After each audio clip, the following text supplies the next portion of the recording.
I would like to start our panel with intervention of Katarína Mathernová.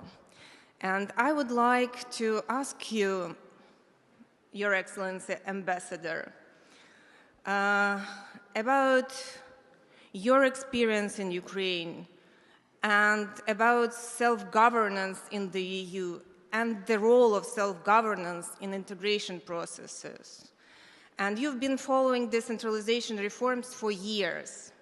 But still, in Ukraine, we see the lack of understanding why decentralization is such an important element of the EU accession.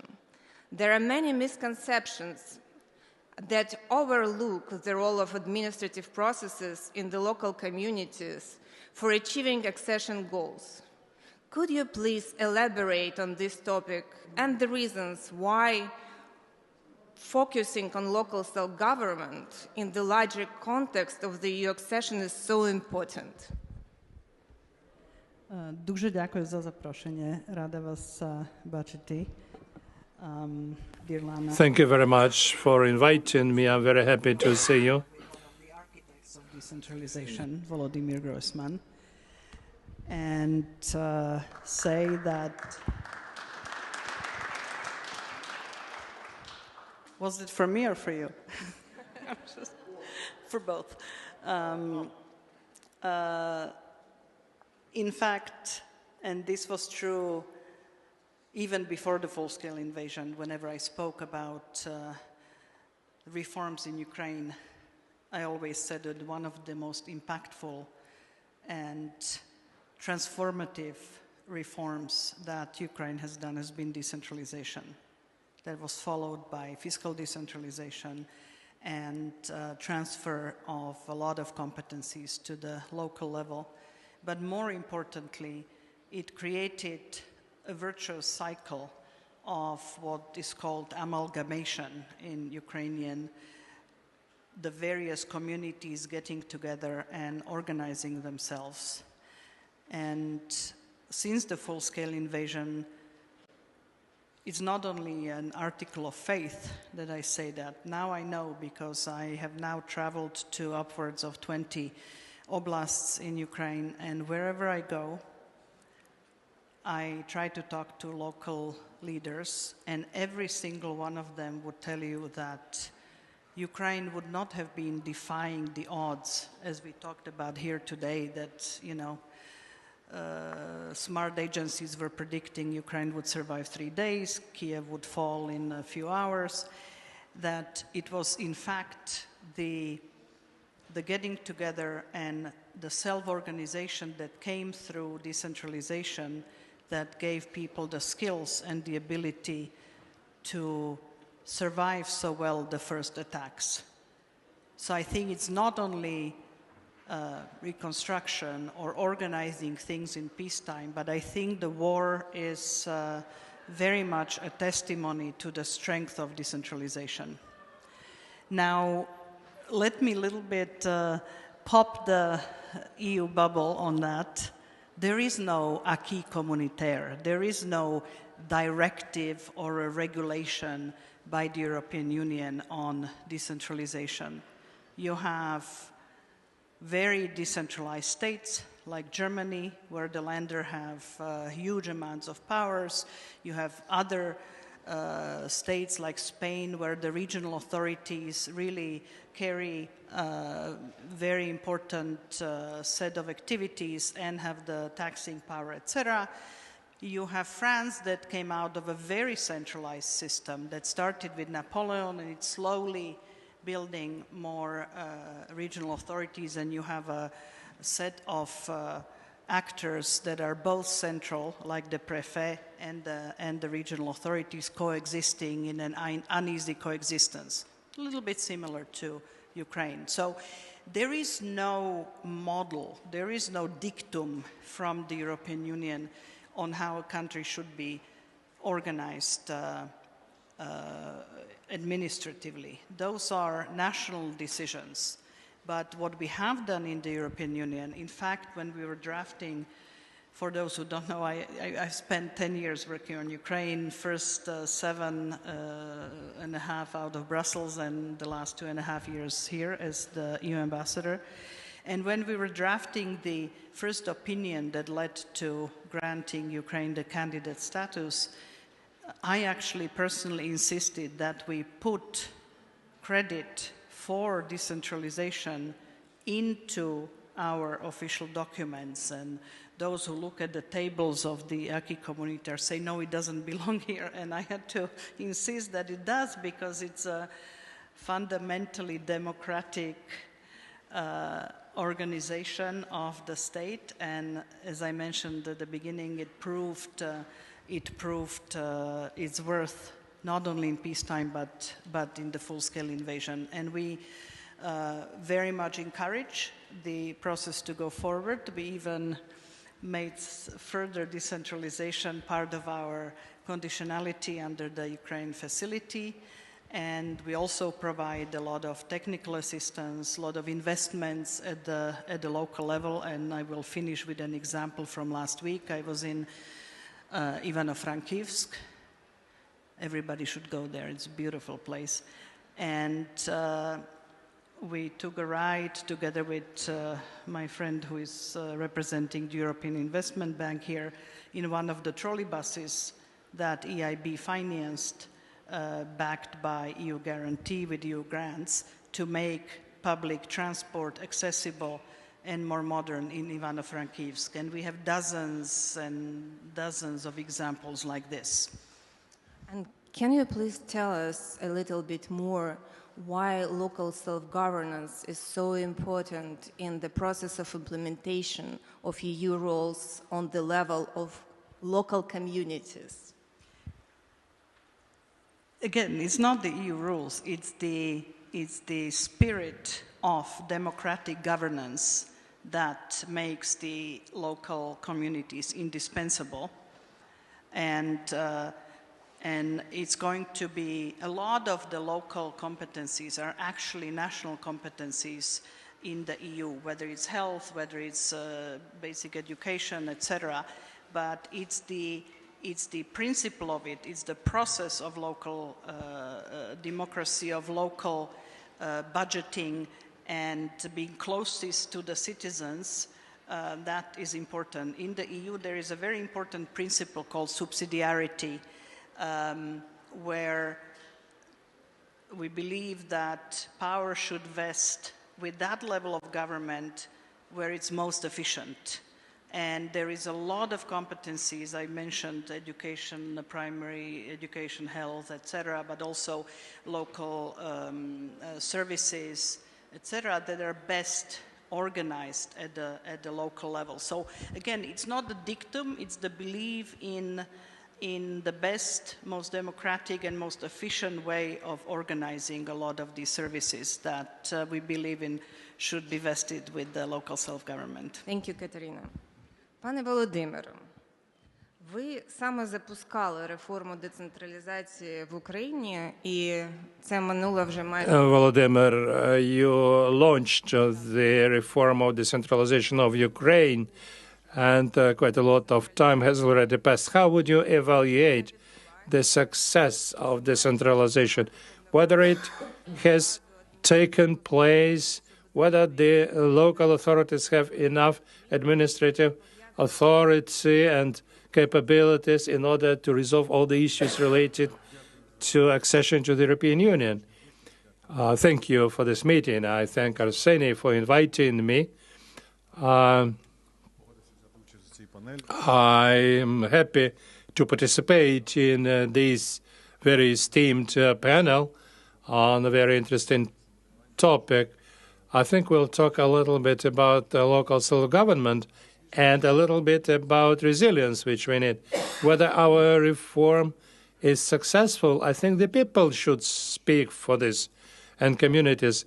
The fact that from 2015 till 2022, before the beginning of war, because many things changed, the system, with local system, which was decentralized, added efficiency. If before 2015 in Ukraine, communities lived without any financial resources, rights, and opportunities. It was only formal thing.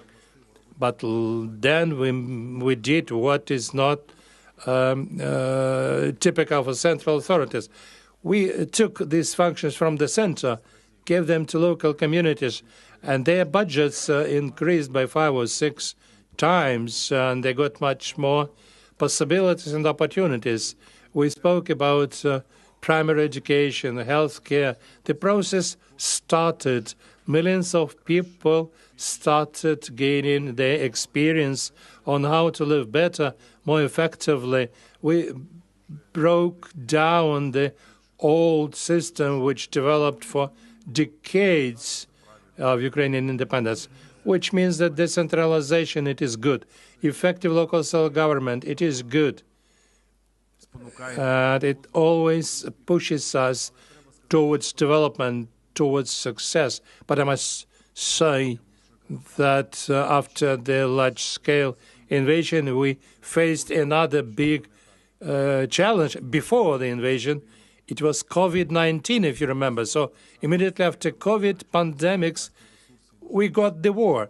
So the local communities also reacted or responded to this situation in a very effective way. I think that local communities' role is very important here because for 5 years they accumulated necessary resources and then they used the economic infrastructure to overcome these challenges. And then the war began and communities had resources in order to mobilize certain opportunities to support Ukrainian armed forces. I believe that there are three key basic priorities which should be on the table in each community. First of all, it's security and defense, both internal security and external. Second is resilience of infrastructure, resilience of economy, which is extremely important at the wartime. And the third principle is care. Inside the communities, we should take care of those who are in the most difficult situation, the most vulnerable. I think that our own strategies should be built around the three key priorities. Speaking about defense and security, I think the role of local self-government is extremely important concerning support of the armed forces, additional funding of some needs of armed forces as well. It is very important that communities inside strengthened internal security within communities, which we observed recently. Speaking about resilience, the issue, how can we make impact on what's going on? We understand, in fact, what is bombing of our infrastructure. It's problems with electricity, water supply, and gas supply. And we understand how our enemy is going to act next season.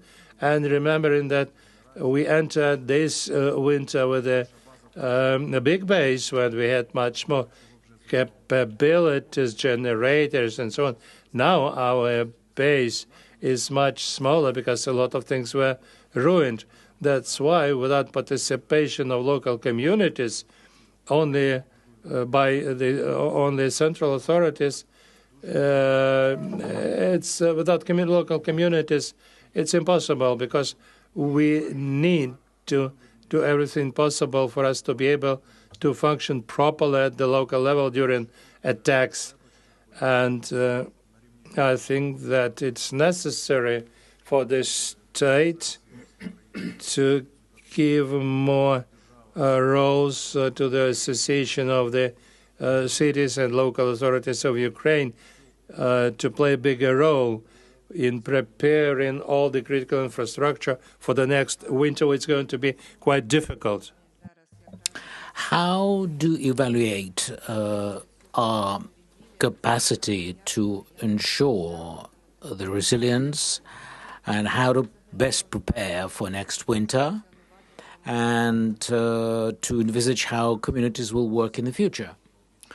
Well, I've encountered this perhaps on a different scale. Back in 2014, for example, we had major challenges with gas, fuel. We would create special centers, etc.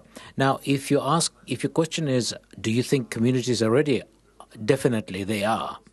They have no other option simply but to be ready. Therefore, in every community, the plan should be quite clear. What are we protecting? How can this be done jointly with armed forces of Ukraine? Also adding extra resources from local budgets.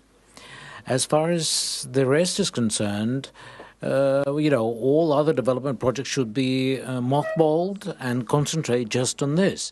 Because during shelling, we need to have water, heating, and electricity.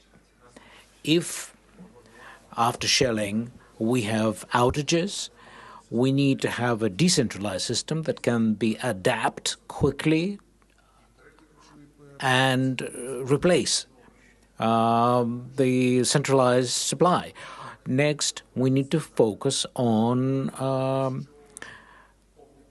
rehabilitation.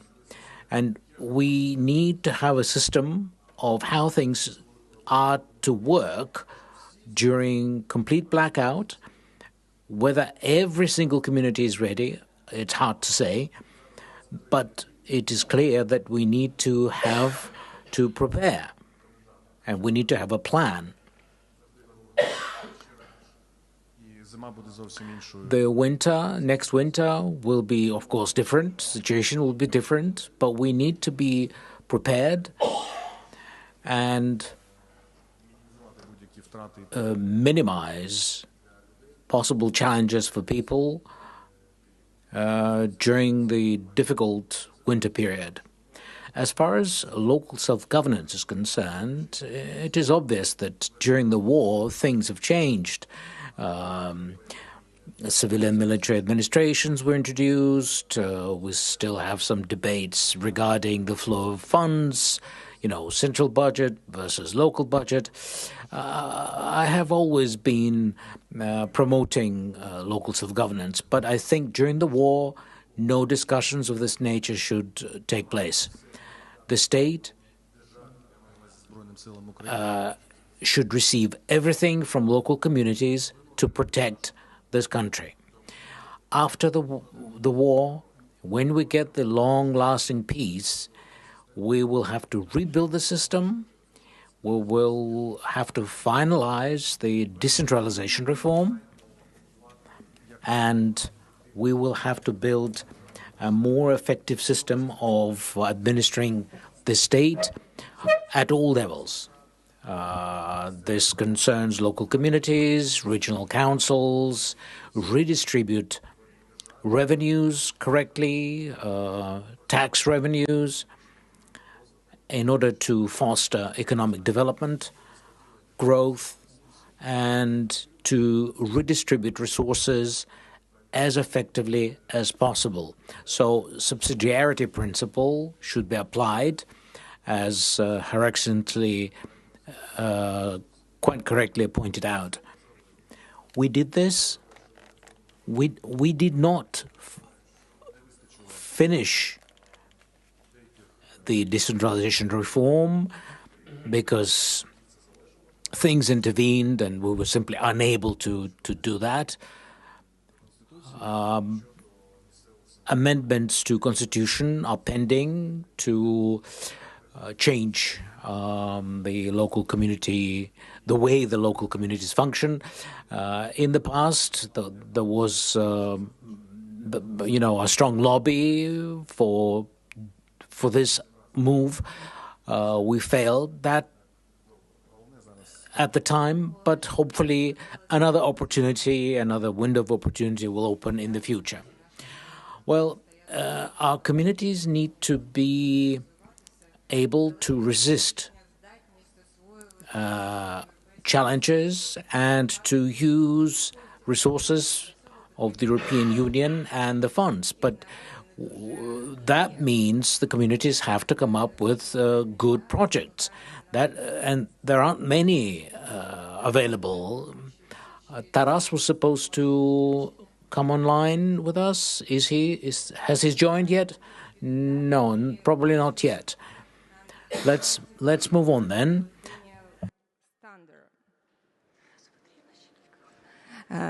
Daniel, thanks to you, I have a possibility to get familiar with the Resilient City Network and its holistic approach to resilience. I was deeply impressed by your colleagues, city mayors and city executive officers that I have met in Paris a few years ago. And I truly believe that the experience of the network members dealing with the challenges and shocks as well as risk management approach are more than relevant to Ukrainian cities. The cities undergoing the transformation from post-Soviet management mindset to modern, efficient, that is aggravated by the war challenges. Can you please present your views on possibilities of Ukrainian cities to work together with the members of the network and apply approach into Ukrainian context? Lana, thank you very much for having me. I assume you can hear me just fine. First of all, I want to just acknowledge what has come before me. Ambassador Mathernová and Prime Minister Groysman, the work that you've done and the commitment that you've shown to decentralization is very impressive, and it's something that we support. I also want to acknowledge the courage and the stamina that Ukrainians generally and cities more specifically have shown over the last 4 years and arguably the last 13 years. I think we're here to talk about something slightly different, but something that's more than courage and more than that stamina, but a more holistic way of thinking about resilience and what it means. I thought it was very interesting when Prime Minister Groysman brought in the pandemic. The reason I thought that was interesting is because the way we think about resilience is very holistic. We think about all shocks and stresses that may befall a city, its economy and its communities. And we do so across multiple dimensions. In fact, we think about the leadership and the strategy of a city. We think about the health and the well-being of a city, the economy and the society of a city, and the urban system and services within that city.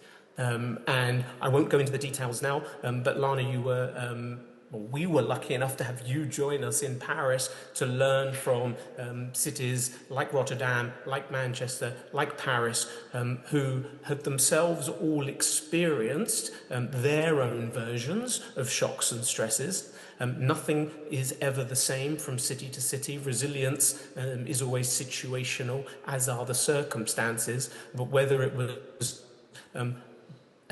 Rotterdam's response to its bombing in the Second World War, or whether it was Manchester's response to its terrorist attacks in 1996, there was a lot to be learned about how these cities had institutionalized a resilience function within their cities in order to design long-term strategies to promote resilient lives and livelihoods for their citizens over the long term. And when I think about the situation in Ukraine, and when I think about alignment with EU principles, there's a lot that's been done already, but there's a lot more that could be done. The ambassador correctly identified the importance of vertical governance alignment with the central government, regional government and local government, and quite correctly understanding fundamentally which functions are most effectively delivered at which level of government. Without, though, a strong local government and a strong resilience function in that governance structure, it's hard to have the conversations in a vertically aligned way. But it's also quite hard, I think, to have them horizontally, that's to say, across the different departments. Because one of the things we always encourage our cities to do, and how they support each other, is to think about resilience, not just holistically, but across all the different functions. I've heard lots of things that have come up today. I've heard energy independence. I've heard about health and health delivery. I've heard about water and waste management systems. I've heard about national security, and there are other environmental or climate issues that need to be considered. So I think there are opportunities for Ukrainian cities not just to learn from each other, but to learn from the experiences of others, to think about resilience as something that is more holistic and that transcends different departmental boundaries, if you will, within municipalities and can work vertically in alignment with the rest of government. And the meeting that you attended in Paris in 2023, there are a couple of things that were clear from my colleagues as takeaways.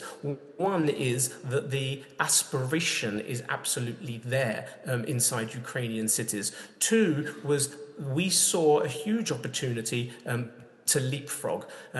Somebody else earlier on in the panel, I can't remember exactly who it was, I think it was the previous panel, talked about building back better. There is a huge opportunity now to come back even stronger. And the other thing that became clear is the need for technical support, the loss of lives for those who have given their lives defending the country, but also internal and external displacement has put a pressure on the talent and the resources and the skills available. One way to help plug that gap, not as a stopgap, but as to build that institutional capacity back up inside Ukraine, is to partner with other cities in other countries who have that expertise and have some of those resources, to then put in place the governance structures that I think Ambassador Mathernová was talking about, to build on what's gone before, so that the cities are not just thinking about individual projects, but rather portfolio projects that are investable and portfolios of projects that work as a portfolio, and there's some kind of resilience dividend across that portfolio, so that over the long term we can turn resilience not just into an abstract word, but the way that we live and the way we do governance at a local level. And from my time in Ukraine over the last 4 years, I've seen that in the larger cities and in the smaller cities, there are opportunities, economic for sure, but also social and defense opportunities that can be harnessed by this kind of partnership. Thank you, Daniel. А тепер я хочу запросити до слова Тараса Качку, який під'єднався до нас. Now I'd like to give the floor to Taras Kachka, who has joined us from Brussels. Do we have Taras online? Well, can you hear me well? Good. Taras, in Ukrainian society, there has always been this idea that EU integration is something that happens in the capital and something that has nothing to do with work in the region, functioning of local self-governance, and that all negotiations take place somewhere far away and will have no impact on everyday life of Ukrainians. Do you think the situation is changing, and how do you think the negotiations will impact rank-and-file Ukrainians in different cities of Ukraine? Well, the biggest paradox of negotiations is that EU membership negotiations will have to change lots of policies in Ukraine, particularly for towns and cities of Ukraine, specific communities, and I can give you several examples. First, bureaucratic, centralized. There is Section 22 that deals with regional policy, and in it there are benchmarks and requirements of the EU say that Ukraine has to develop a strategy and a list of specific projects, as well as the entire infrastructure that can be supported by the EU funds in order to modernize regions. Now, that is done to improve the quality of water, to make buildings more energy efficient. All those criteria that are implemented by the European Union, they're implemented in every specific municipality without exception. So EU accession will mean changes in the lives in those cities where you live, in Volodymyr, Volynski, or in Kyiv, or any other community in Ukraine?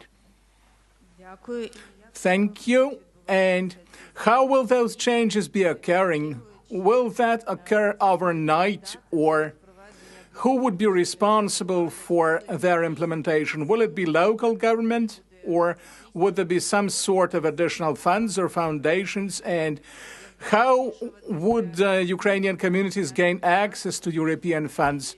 How would they improve their resilience and their capacity to develop?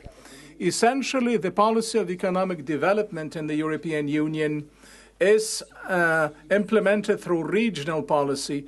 All those subsidies to support enterprise development, creating new jobs, and other things, they are implemented in the European Union and every specific country, member state, through the lens of regional policy. So this is a revolutionary change that will occur in government support of economic development, when the principal prospect would come from the regions and the communities. And that is the greatest challenge, because the processes that are consistent with the decentralization policy, and Mr. Groysman was very actively involved in implementing that policy and in setting up the Regional Development Fund and increasing competencies of local communities. So they should be formed in through competencies in strategizing. What are we changing? How are we changing our municipalities? What do we invest in? And this would form the entire national strategy that will be funded with European Union instruments, and partially some of those things are already implemented as part of the Ukraine facility, and Ukraine facility is also a macro-financial assistance for Ukraine. So it is a bit obscure as a result of that. So this regional optics will going to be enhanced greatly, and it already exists in those instruments. And those countries, EU member countries that were successful, like Poland, quickly learned to use those tools. Obviously, it takes several years, and it may be complex, it may be dull, and obviously I have this network of deputy heads of oblast administrations in charge of European development. So what should we invest in financial mechanism and money management mechanism? So in 3 to 4 years, we would be able to use those funds. And all countries without exception went through that process. And we've done a lot as part of the decentralization process before the war. And we need to come back to all those things very carefully, because amplifying decentralization is also one of the elements of the Ukraine facility and also of the negotiation process on EU accession. So in all those dimensions, we have a clear strategy formed. Your city, your municipality, your community is the center of decision-making that would be eventually supported by the central government and by the European Union. Thank you very much. Now I wanted to ask the person who is on a daily basis has to deal in a frontline community, has to deal with everyday challenges and also plan his activities for the future. Oleksandr, do Ukrainian communities, is it realistic to expect that they can build their resilience on their own? And if you look at various scenarios for future winter in energy and finance and mandates, is there anything that is an obstacle to that development? So what is your bottom-up approach to that resilience that we've been talking about so much? I want to wish you all good health, and you see, if you approach this question as laconically as I can, the answer would be yes, and it is not a hypothesis, but a proven fact.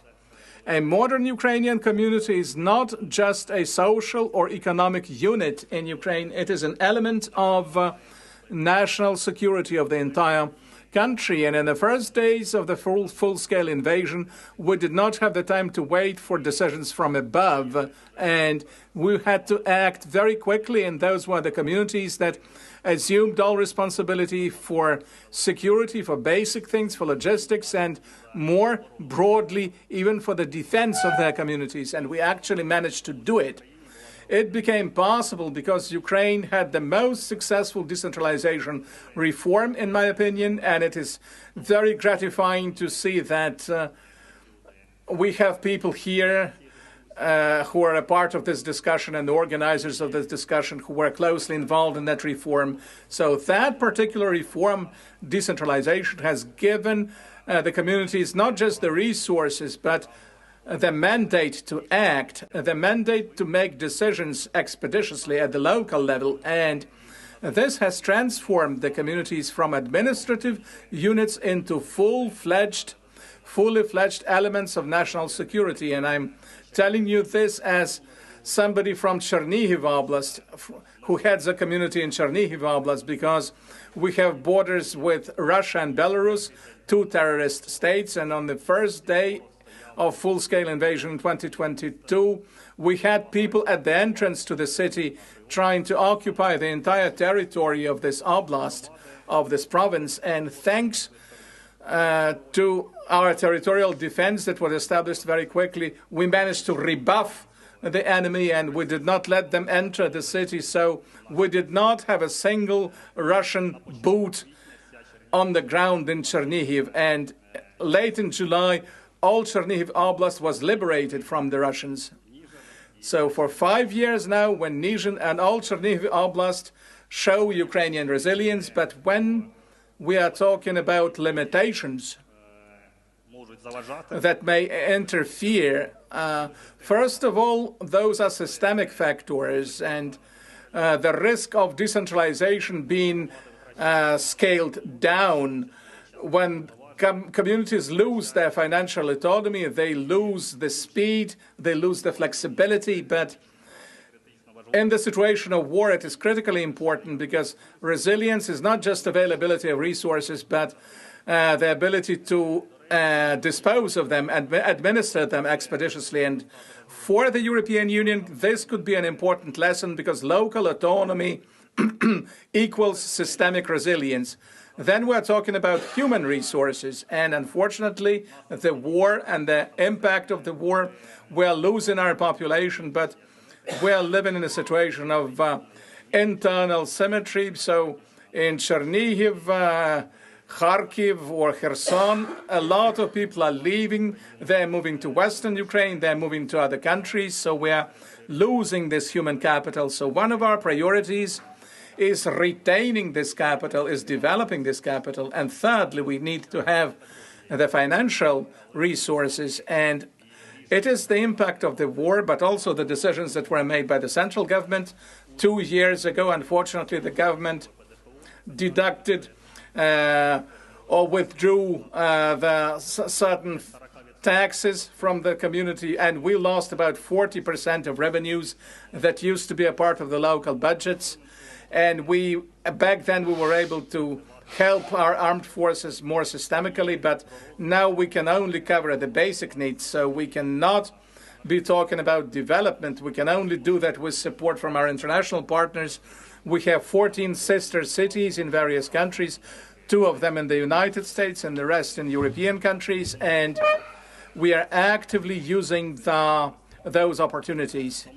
So if we are talking about or whether we can survive the next winter, I believe the key question is how do you retain and improve the capacity of the Ukrainian communities, because it is at the community level that the functioning of the state is made or is resolved, and whether it is able to survive. Thank you very much. I fully agree with you because the communities are the bulwark of our resilience. And I wanted to ask Serhii, how does your energy company view the problem of resilience today? So long-term development, is that relevant, or should we focus on short-term objectives? So what is your vision of development of the energy system in light of the plans that have been announced? Thank you for the invitation. And obviously, when you have light in the city, or almost, so we are not getting invited. But it's a very good question. And to respond to your question, so recovery is obviously the primary concern. So when you have an attack, when you have a strike, and something is destroyed, something explodes, obviously you need to restore energy supply as soon as you can. So first and foremost, the entire operation of all energy companies, not just YASNO, but all energy company, focuses on recovery and repairs. And when you say recovery, we all seem to forget that there is also protection, because there are several different types of protection. And we are talking about military protection, and we are also talking about physical protection. And the two major areas, so we are talking about defense and protection and military protection, and then we're talking about physical protection and repairs and recovery. So their efficiency is increasing, but it cannot be 100%. So any attack results, shall we say, from the customer's standpoint, problems in electricity supply. So people are always asking, they're asking me to give forecasts, when you do not have attacks for a certain period of time, when energy people have time to repair, we do not have major problems with light and electricity. And if we are talking about months, then in a few months we would not have any problems at all.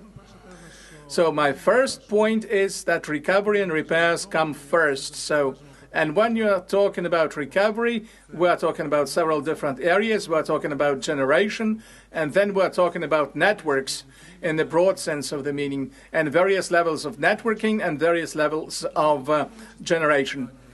And secondly, if we are talking about development, I always say that, I always make this point that unfortunately this war has accelerated development of energy markets, and this development occurs at various speeds depending on the country. But in Ukraine, since we had this transformer war in October 2023, those changes became quite accelerated.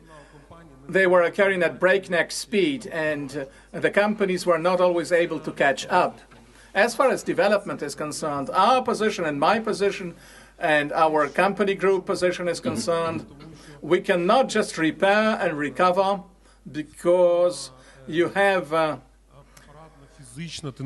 hardware becomes tired, so to speak. It becomes, sooner or later, this or that facility can be completely destroyed, can be razed to the ground. And if we do not invest in generation and networks, then sooner or later, this will happen. So from what I'm able to tell you in terms of figures, we invest into several areas. The first area is recovery, which I've already mentioned. Then we are talking about recovery and improvement of networks. And thirdly, we are talking about new generation. And here, obviously, we need to speak about specific types of generation. So do we need to build all types of generation facilities? So first of all, we are building eolic power facilities and solar power facilities. And our next area for investment, and I'm a major fan of storage facilities, or we call them batteries. And the fourth area where we invest in would be batteries or large capacity batteries. And the last area for investment, and we can call it digitalization of the entire system. And if we are talking about planning horizons, we're talking about 5 years or longer, because you cannot, in energy, you cannot invest for 1 or 2 years. 5 to 10 years would be the medium term of investment. And to finalize with the figures, about 107. So we had this major, with Rinat Akhmetov, we made this major decision, who is our principal shareholder. Since the beginning of the war, in 4 years, we invested 107 billion hryvnias, and the tempo of investment was 45 billion invested in 2025. So the rate of investment, the speed of investment is increasing. So I have... Katarína, we heard that there are a lot of issues that are on the agenda of local self-governance and mayors, and exactly. And our problem and main constraint is the lack of projects. It seems to me that the experience, in particular the Resilient City Network experience and members of this network, can be more than relevant for Ukraine. Do we have kind of instruments that can be applicable in order to make this cooperation visible and possible? Very much so. Thank you very much for this question. It almost looks like I asked you to ask it, because I wanted to say that in addition to our nice standards and principles and rules and regulations, we actually provide a lot of concrete, both financing and capacity building and assistance. And has anybody not heard of our EU-LEAD program, which is now in its 11th year of implementation? The German minister and ambassador left. It's okay. Maybe you didn't, but GIZ of Germany is the main implementer, but there is a number of other member states and even Canada part of it, and this is the technical support and capacity building for all of the hromadas, literally all of the hromadas. They were with the amalgamation process I talked about, and it's in the third iteration. We in fact put in a big capacity development component to prepare projects at the local level and help develop the capacity of planning. I know I went to see the mayor's office in Mykolaiv, for example, where it's helping with both budgeting, project preparation, town planning, etc. But in addition to that, we also have two major programs. One is called EU for Recovery, one is called EU for Reconstruction, and that, apart from capacity building, also provides financing for some specific projects. So helping the communities and helping the local hromadas, but also regional administrations to be ready for the recovery phase is one of the key interests that we have and key support. And in addition to that, and I want to make one comment on the energy system. For the last several years, we talked about the need to decentralize and build distributed energy systems to make them more resilient. You talked about Stikist. We wasted some time, let's be honest, because now we survived the most brutal winter. I was here with you, and the energy system is not in good shape, and next winter, even if it's slightly less cold, it's still going to be difficult. You talked about it, several of you, and this is where we put together a lot of financing options through our access to finance, through EBRD, EIB, KfW, others, to help build local solution. Something can be wind, something can be power. You have combined cycles, you can do biomass, you can do all sorts of local solutions, which would then make it much less profitable for Russians to try to destroy it. So I think this is a direction that we should push.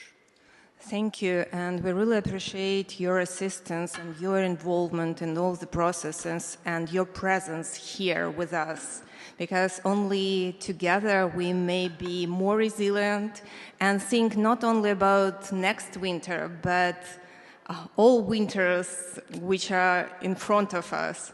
Thank you, and thank you for all participants of this panel, and hope that we will survive.